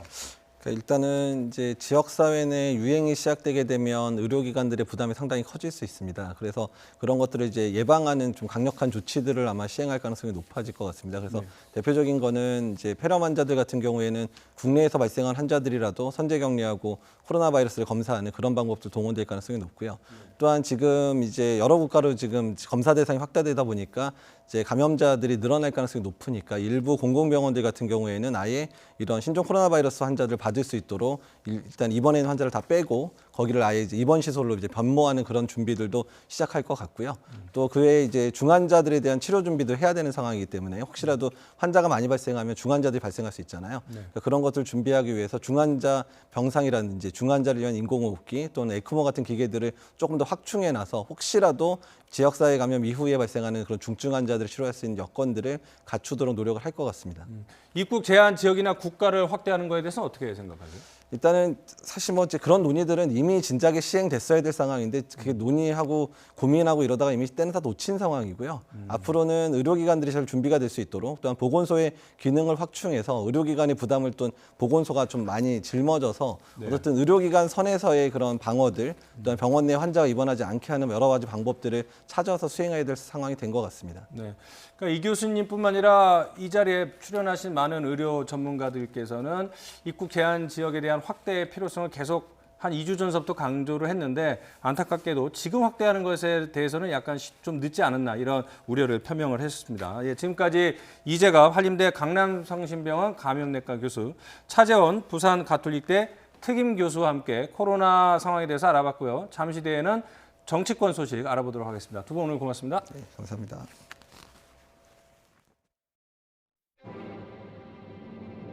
가장 효과적인 우리에게 가장 도움이 되는 길을 찾아가도록 무엇이 당에게 가장 도움이 될 것인가 하는 이리 와라 그럼 이리 가고 이렇게 하는 것 합당하지 않습니다. 존경하는 국민 여러분 그리고 종로 구민 여러분 저 황교안 종로 지역구 출마를 선언합니다. 종로 지역구 출마를 선언합니다. 자랑스러운 종로를 반드시 무능 정권 심판 1번지, 부패 정권 심판 1번지로 만들겠습니다.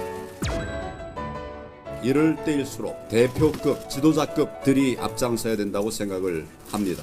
내가 먼저 죽어야 우리가 살 수 있다고 생각합니다.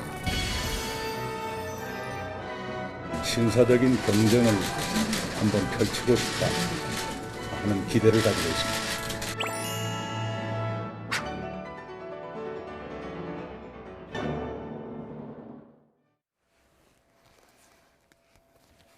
네, 이현정 문화일보 논설위원 나오셨는데요. 질문 먼저 드리겠습니다. 황교안 대표가 종로 출마를 결심하게 된 계기가 특별히 어떤 게 있다고 분석을 하십니까? 뭐 거의 사면 초과의 상황이 아니었나 싶어요. 원래는 오늘 이제 공천관리위원회가 소집이 돼서 그렇죠. 사실 이제 마지막 이제 그 출마지에 대한 결정을 하는 그런 상황이었는데 어제 내부적으로 일단은 종로 출마 아니면 불출마 이 두 가지 카드밖에 주지 않았다는 거예요. 이제 그러면서 비춰본다면 황교안 대표 입장에서 보면 선택 여지가 거의 없었지 않는가 이제 그런 생각이 들고 또 하나는 이제 결국 이제 이번에 출마하지 않을 경우에 결국 당내 리더십도 상당히 추락하는 거 아니겠습니까? 그러니까 본인 입장에서 보면 일단은 이 외통수에 몰렸다라는 상황이 들고 또 하나는 이제 아마 오늘 아침 정도에 그 유승민 새보수당 이제 그 보수개혁위원장이 아마 연락을 했던 것 같아요. 만나자.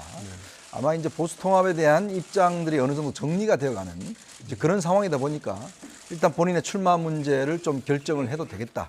이런 상황들이 아마 복합적으로 겹쳐져서 원래는 이제 10일까지로 이제 공천관리위원회가 그렇죠. 날짜를 줬습니다. 10일 하지 않을 경우는 이제 어떤 면에서 보면 거의 밀려서 이제 할 수밖에 없는 상황이기 때문에 뭔가 스스로 일단 한다라는 그런 모양새. 그나마 오늘이 가장 적합한 시기가 아니었나 그런 본인의 판단한 것 같습니다.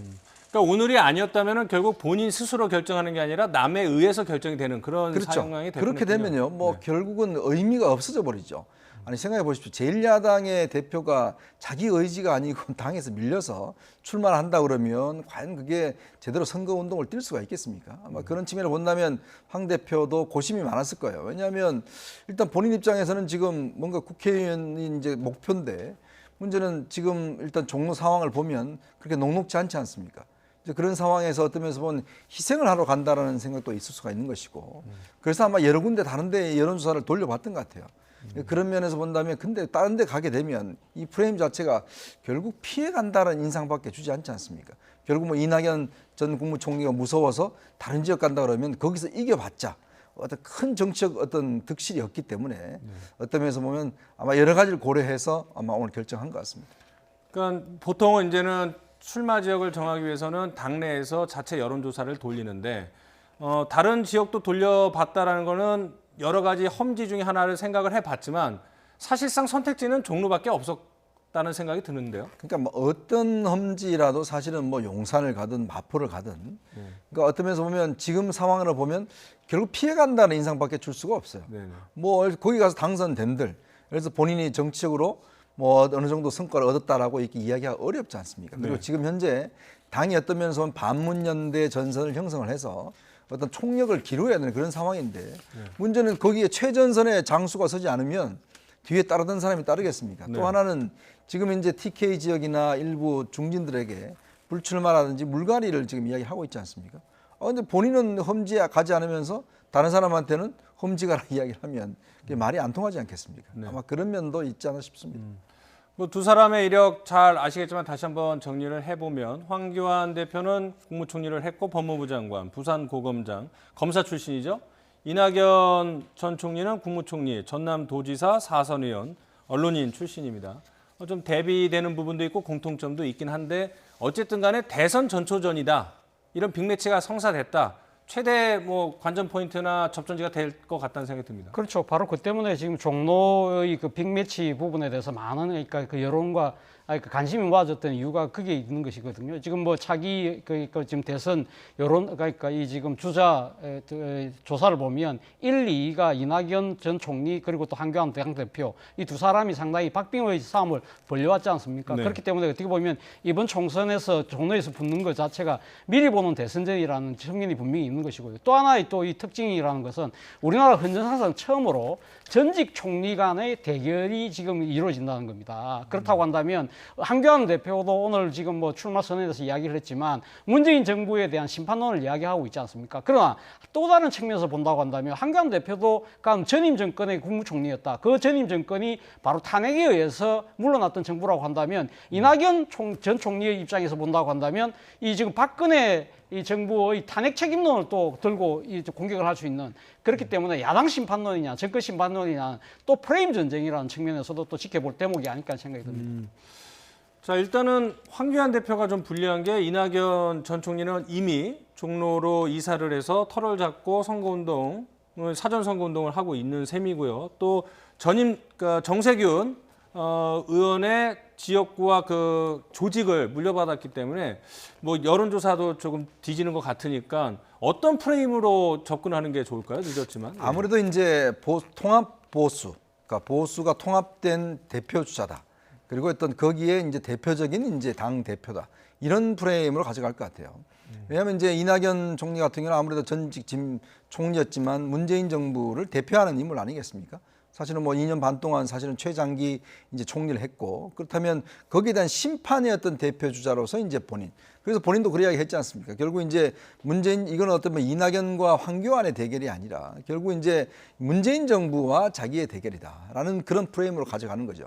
결국 이제 거기에 대표 주자로서 본인을 이제 자리매김하는 것이고, 또 한편으로 보면 황교안 대표 개인적 입장에서 보면 결국 여기서 어떤 면에서 보면 지더라도 잘 지면 그 이후에 또 활로는 생길 수가 있다. 왜냐하면 예전에 2008년도에 18대 총선 때 당시 손학규 지금 대표가 거기 출마를 해서 44.2%로 박진호 의원한테 진 적이 있습니다.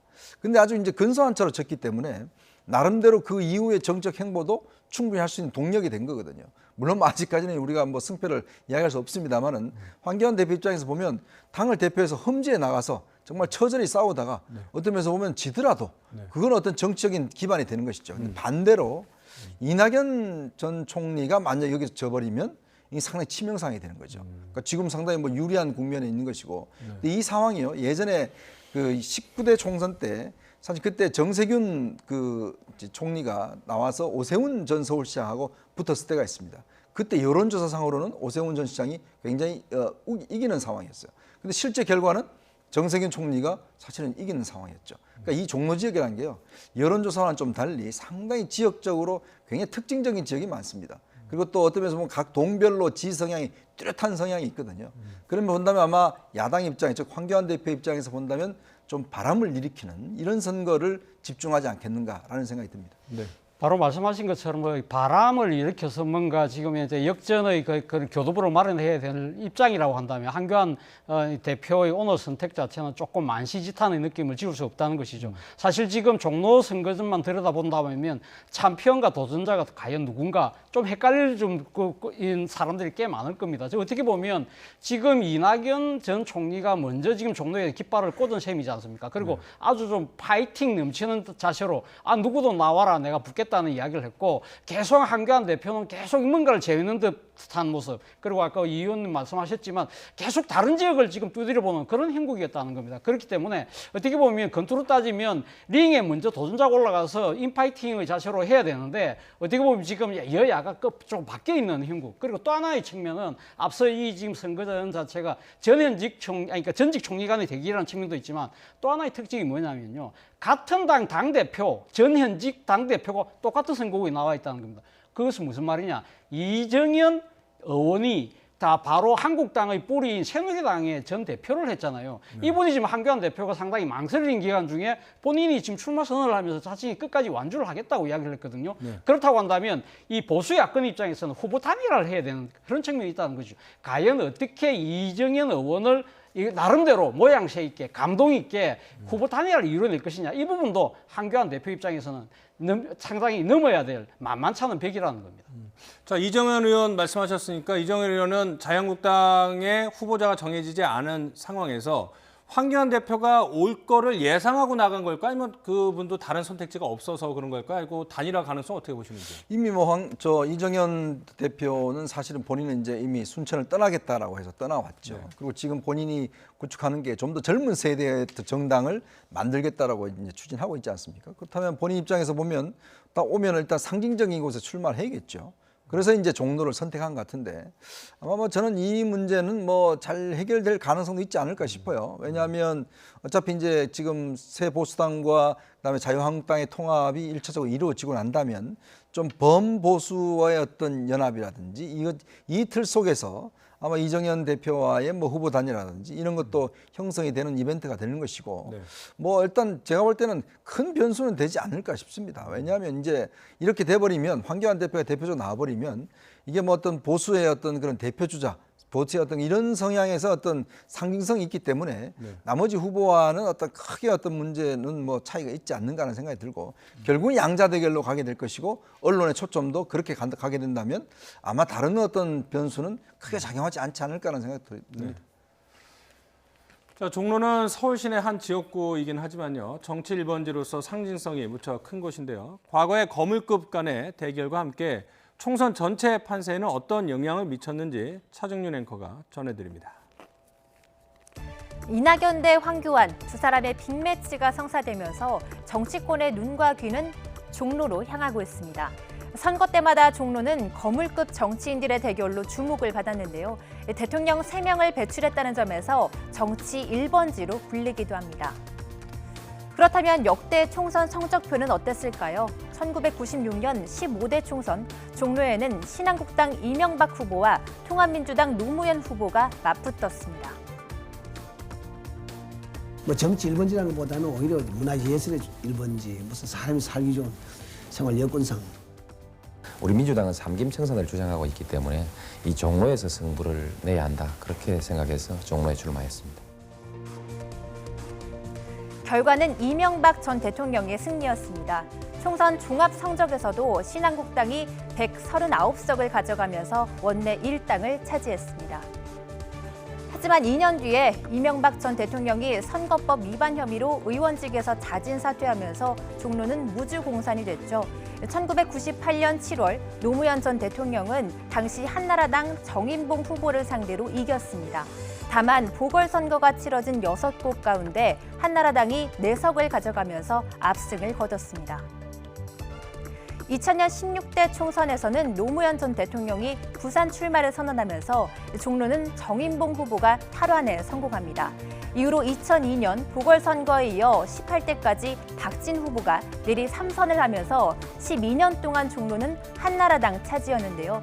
이 가운데 17대 총선만 유일하게 열린 우리당이 압승했습니다. 종로는 2012년부터 민주당 텃밭이 됐는데요. 19대와 20대 총선에서는 정세균 의원이 홍사덕 후보와 오세훈 후보를 각각 누르고 당선됐습니다. 종합 성적은 새누리당이 19대 총선에서 원내 1당을 차지했지만 20대 총선에서는 불과 1석 차이로 더불어민주당에 자리를 내어줬습니다. 두 거물 정치인의 이번 종로 대결이 2022년 대선의 전초전이라는 말까지 나오고 있습니다. 전직 총리 출신이자 차기 대선 주자 1, 2위를 달리는 두 사람, 과연 누가 웃게 될까요? 이번 종로 대결의 승패는 서울과 수도권 판세는 물론 4.15 총선 전체 결과에도 큰 영향을 미칠 것으로 예상됩니다. 자, 그러니까 1996년 15대 총선부터 쭉 종로의 결과를 보면은 굳이 따지자면 이제 주거니 받거니 했지만은 자유한국당 쪽 성향 후보들이 유리했던 것 같다는 생각이 드는데 왜 지금 이 상황에서는 황교안 대표에게 험지로 꼽히는 걸까요? 그러니까 결국 이제 이게 동네가요. 부암동, 평창동 이쪽하고 이제 창신동 이쪽하고 그러니까 성향이 좀 상당히 갈립니다. 그래서 예전부터는 사실은 이제 어떤 보수적인 이제 현재 야당 여기에 상당히 이제 텃밭이 있었는데 정세균 총리가 사실은 이제 2년 두 차례나 국회의원 했지 않습니까? 그래서 지방 4선, 서울 2선에서 이제 본인은 어떤 면에서 보면 6선이다 이렇게 이야기를 하는데요. 문제는 이제 그 정세균 총리가 상당히 이 종로 지역에 굉장히 열심히 했어요. 그러니까 뭐 일례로 따르면 3명이 모이면 거기에 반드시 정세균 총리가 있다라고 할 정도로 굉장히 지역구 관리를 열심히 했습니다. 이제 그래서 본인도 사실은 이번에 출마를 하려고 생각을 했었거든요. 그런 면에 비춰보면 아무래도 이제 이번에 그 지역 자체를 이제 이낙연 전 총리에게 물려주게 되면 그 조직이나 이런 것들이 상당히 이제 아마 넘어갈 가능성이 크죠. 그렇기 때문에 아마 이제 현재로서는 이낙연 총리가 상당히 이제 유리하다 이제 그런 국면이 있는 것이고 또 이제 이낙연 총리가 어떤 면에서 보면 지금 총리 공간이 사실 종로에 있거든요. 그러니까 거기에 살았기 때문에 이제 그런 측면도 있는 것이고 그리고 현재로서는 이제 현직 의원 아직까지 뭐 현직 의원입니다만 정세균 의장 총리가 있기 때문에 이제 야당으로 봐서는 굉장히 험지다. 라고 이야기를 하고 있는 것인데 모르죠. 이제 상황이 종로라는 데가요. 굉장히 정치적으로 민감한 지역입니다. 전체가 어떤 면에서 보면 그 지역 출신이나 뿌리보다는 상당히 정치적 풍향계를 형성을 했기 때문에 이게 어떤 전체 선거 구도가 어떻게 되냐에 따라 다르고 근데 이 두 분들 다 어떤 면에서 보면 선대위원장을 해야 될 거 아니겠습니까? 다른 지역을 아마 지원을 나가야 될 텐데 만약에 근데 문제는 이렇게 두 분이 이렇게 출마를 해버리면 정말 지역구에 묶여버릴 겁니다. 아마 여기 같은 경우에 지역구에 거의 정말 새벽부터 밤까지 하지 않으면 이 치열한 전선이 형성되기 때문에 그러면 전국적인 선거는 아마 다른 분들이 아마 할 가능성이 저는 굉장히 높을 거로 봅니다. 과거부터 이 종로라는 지역 자체는 그러니까 청와대가 있다는 것이고요. 그리고 또 과거 지금 앞서 뭐 우리가 화면에 봤습니다만 이명박 대통령, 노무현 대통령 그리고 또 그 앞서 거슬러 가면 윤보선 대통령까지 3명의 대통령을 배출했다는 이 정치 1번지라는 상당히 주민들의 나름대로의 그런 자존심, 이 좀 나름대로의 상징성 이런 부분들에 대해서 상당히 이것이 풍향이 좌우될 가능성이 상당히 높다는 것이죠. 대표적으로 1985년 2.12 총선 당시에 당시 갑자기 당을 만들었던 김영삼, 김대중 대통령이 그러니까 당시 야당 이 정치인들이 만들었던 신한민주당이 이 민정당과 관제 야당이라는 민한당 후보를 제치고 상당히 전국적인 바람을 일으킬 정도로 이 지금 그 종로라는 장체가 상당히 정치적인 나름대로 성숙도를 보여왔다는 것입니다. 그렇기 때문에 지금 앞서 이 정세균 전 총리가 사실은 그 두 번에 걸쳐서 당선되는 부분에 있어서도 본인이 사실 그 험지라고 하는 종로에 아주 그러니까 깃발을 들고 나가서 새바람을 일으키듯이 그러한 도전적으로 이렇게 강하게 그러니까 부딪히는 분들한테 상당히 종로가 이렇게 마음을 열어주는 측면이 분명히 있었거든요. 그런 측면에서 본다고 한다면 상당히 한교안 대표의 오늘 상당히 나름대로 사적성의 결단을 하셨지만 좀 더 결단이 좀 더 이르고 이낙연 총리보다 좀 더 앞서서 강하게 도전 의식을 보였더라고 한다면 하나 아쉬움이 남는 이유가 바로 거기 있다는 거예요. 자, 어쨌든 주사위는 던져졌고요. 황교안 대표가 결국 험지로 나가게 됐으니까 다른 뭐 거물급 인사들이나 TK 의원들에 대한 칼바람 가능할까요? 홍준표 전 대표나 이런데 어떻게 설득력 있다고 보실까요? 그러니까 이제 오늘 본인이 선택을 했기 때문에 결국 이제 하나의 그런 왜 이런 선택을 했냐면 결국 아까 제가 말씀드렸지만 다른 중진이나 TK 지역 물갈이를 사실은 본인이 선택하지 않으면 할 수 없는 상황이 됐거든요. 이렇게 될 경우는 이제 명분이 생기죠. 아, 나 험지 가는데 당신들도 뭐 서울에 올라오든지 아니면 이런 식으로 해라. 고향 가지 마라. 이렇게 할 수 있는 이야기할 수 있는 명분이 생기고 또 대구 경북 지역도 이제 그렇게 할 수 있는 명분이 생기는데 문제는 선거라는 게요. 어떤 면에서 보면 그 중진들이라는 게 그냥 중진이 아닙니다. 이게 당선 가능성이 있는 거거든요. 그러니까 만약에 지금 또 보면 대안이 있어요. 왜냐하면 TK 지역 같은 경우는 만약에 공천에 떨어질 경우는 우리공화당으로 갈 수가 있는 거거든요. 그렇게 될 경우는 사실은 한국당 입장에 선거 전략이 상당히 흔들릴 수가 있습니다. 그러니까 어떤 면에서 양날의 칼이 될 수가 있어요. 그러니까 그 공천에 탈락한 분들이 예를 들어서 우리공화당 출마할 경우에 어떤 면에서 한국당에 불리하게 작용할 수가 있는 측면이 있습니다. 그렇지만 일단 전체적으로 국민들이 지금 한국당에 가지는 어떤 면에서 비호감도가 높다라든지 한국당에 대한 개혁이라든지 이런 걸 위해서는 뭔가 환골탈퇴하지 않으면 안 될 거예요. 그러면서 본다면 황교안 대표가 자신의 일단 출마를 결심하게 된 거는 내부적으로는 정말 강하게 어떤 면에서 인적 쇄신을 하겠다. 그리고 이 문제에 대한 도덕적 명분을 내가 가져가겠다. 이런 아마 의도가 있기 때문에 저는 아마 다른 분들한테도 상당히 이 부분이 크게 작용할 것 같습니다. 그러니까 이제 자신의 발목을 잘못 잡고 있었던 이 출마지 지역구에 대한 그 선택이 끝났기 때문에 앞으로 당에 대한 어떤 장악력, 푸시 이런 것들이 좀 강해질 수밖에 없겠군요. 그렇죠. 본인 스스로가 상당히 흠지라고 하는 종로에 자기 희생적인 측면에서 이 도전을 선언했기 때문에 이제는 한교안 대표 입장에서는 중민들 또 나아가서는 텃밭이라고 할 수 있는 TK 의원들에게 정치적 희생과 헌신을 요구할 수 있는 아마 그런 정치적인 토대가 좀 더 단단해진 측면이 분명히 있는 것이거든요. 그렇기 때문에 아마 한교안 대표 입장에서는 강하게 이 지금 공천개혁, 더 나아가서는 인적 쇄신에 대한 드라이버를 아마 공천관리위원회에게 좀 더 무게를 실어서 요구하지 않을까 하는 생각이 듭니다. 네, 알겠습니다. 지금까지 코로나에 이어서 정치권 소식까지 알아봤습니다. 차재원 부산가톨릭대 특임교수, 이현종 문화일보 논설위원 두 분과 함께했습니다. 오늘 말씀 고맙습니다. 네.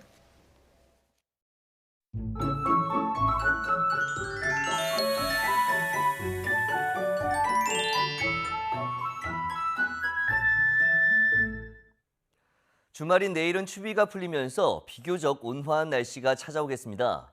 우선 아침에도 서울 기온이 영하 3도로 오늘보다 3도, 예년보다 1도가량 높아 크게 춥지 않겠고 한낮에는 4도까지 오르는 등 오늘보다 2도, 예년보다 1도가량 높겠습니다. 다만 공기가 무척 탁해집니다. 중국발 스모그가 유입되면서 전국 대부분 지역의 초미세먼지 농도가 짙게 나타나겠습니다. 또 내일 내륙 지방은 점차 맑아지겠지만 충남과 호남 서해안에는 아침까지 1cm 안팎의 눈이 쌓이겠고 동해안에는 내일 밤사이 1에서 5cm의 눈이 내리겠습니다. 눈이 내리지 않는 다른 지역은 건조주의보가 계속되는 가운데 대기가 더욱 메마르겠습니다. 산불 등 화재 예방에 각별히 유의해 주시기 바랍니다. 내일 아침 기온 오늘보다 3도에서 7도가량 높겠습니다. 서울 영하 3도, 대전 영하 2도, 광주 1도, 부산 0도로 예상됩니다. 낮 기온은 오늘보다 1도에서 3도가량 높겠습니다. 서울 4도, 대전 7도, 광주 7도, 부산 10도로 예상됩니다. 점점 더 기온이 오르면서 다음 주에는 봄처럼 포근한 날씨가 찾아오겠고 월요일에는 영서와 전북에, 주 중반에는 전국에 비나 눈이 내릴 것으로 전망됩니다. 지금까지 날씨 정보였습니다.